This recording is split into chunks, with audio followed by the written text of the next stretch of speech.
नमस्कार, प्रतिपक्ष संवाद देख रहे हैं आप और मैं हूं आपके साथ भावना शुक्ला। बीते दिन यानी कि शनिवार को हरिद्वार के ज्वालापुर में रमजान महीने के चलते इफ्तार पार्टी का अनोखा कार्यक्रम रखा गया, जिसमें सूबे के पूर्व मुख्यमंत्री हरीश रावत को भी न्योता दिया गया। वहां पहुंचकर उन्होंने भाईचारे का पैगाम दिया और इसी के साथ बताया कि किस तरह रमजान का महीना बाकी महीनों से बेहद अलग और अनोखा होता है।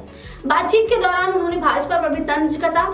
उन्होंने तंज कसते हुए भाजपा को क्या कुछ कहा, देखिए हमारे ब्यूरो प्रमुख पीयूष चौहान की इस खास रिपोर्ट में। आपको बता दें कि शनिवार की शाम ज्वालापुर के सुभाष नगर स्थित राजा गार्डन पैलेस में हाजी नईम कुरैशी द्वारा आयोजित रोजा इफ्तार पार्टी में सूबे के पूर्व मुखिया हरीश रावत बतौर मुख्य अतिथि पहुंचे। कार्यक्रम में पहुंचकर उनके द्वारा सभी को पावन रमजान महीने की मुबारकबाद दी गई। उन्होंने आगे कहा कि रमजान का महीना साल के सभी महीनों से बेहद अलग होता है। रमजान के महीने में रोजेदार लोग देश की तरक्की और अमन चैन की दुआ मांगते हैं। उन्होंने आगे कहा कि इंसानियत से बढ़कर कोई मजहब नहीं होता। उत्तराखंड की संस्कृति भाईचारे की मिसाल पेश करती चली आ रही है। साथ ही उन्होंने भाजपा पर तंज कसते हुए बोला कि भाजपा उत्तराखंड के भाईचारे को तोड़ने का काम कर रही है।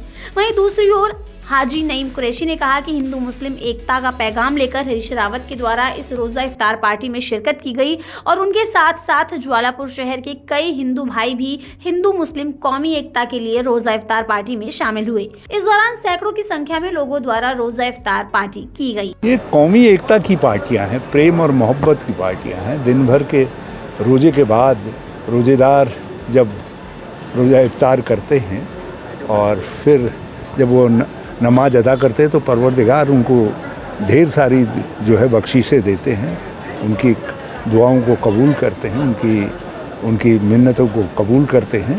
तो ये बड़ा ऐसा मौका होता है जिस मौके में सम्मिलित होना बड़े सौभाग्य की बात होती है। चाहे मौका रमज़ान के समय के रोज़ा इफ्तार का हो या किसी ऐसे ही दूसरे धर्मों के त्योहारों का मौका हो। हिंदू साहिबान के त्यौहार हैं, क्रिश्चियन साहिबान के त्यौहार हैं, सिख साहिबान के त्यौहार हैं।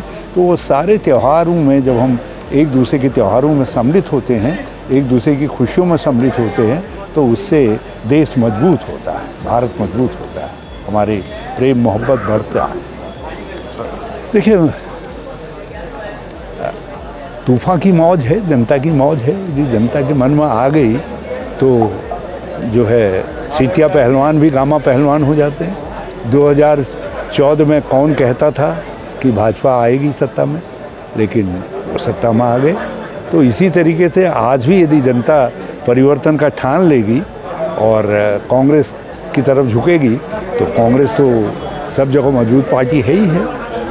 और हम लोगों से यही इल्तिजा कर रहे हैं कि 10 साल इनको दिया है तो अब हमारी बारी है, अब हम हमारी तरफ देखिए। हमको मान्यवर, पहले तो मैं आपके चैनल को बधाई देता हूं कि वो समय समय पर ऐसी कवरेज करते रहते हैं। दूसरे, आज की इफ्तार पार्टी में नफ़रत के बाद मोहब्बत का पैगाम लेकर माननीय हरीश रावत जी और सारे शहर के कौमी एकता में विश्वास रखने वाले हिंदू मुसलमान इकट्ठे हुए और इफ्तार प्रोग्राम में शिरकत करी और ये दुआ मांगी कि हमारा मुल्क खुशहाली की तरफ जाए, नफ़रत दूर हो, मोहब्बत पैदा हो, भाईचारा बना रहे।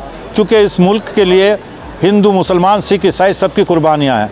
मैं समझता हूँ कि आज क्राइसिस का टाइम है, लेकिन ऐसा नहीं है। आने वाले समय में मैं समझता हूँ लोग महसूस कर रहे हैं कि कांग्रेस की तरफ उम्मीद भरी निगाहों से देख रहे हैं। एक कौमी एकता में विश्वास रखने वाला इंसान वीरेंद्र रावत जी को, कांग्रेस पार्टी को हरिद्वार से विजयी करके लोकसभा में भेजेंगे। देखिए, मैं एक निवेदन करना चाहता हूं आपके चैनल के माध्यम से। बहुत बड़े नेता हैं, 2 मरतबा डॉक्टर रमेश निशंक जी MP हरिद्वार रहे। क्या वजह रही कि उनका टिकट काट दिया गया?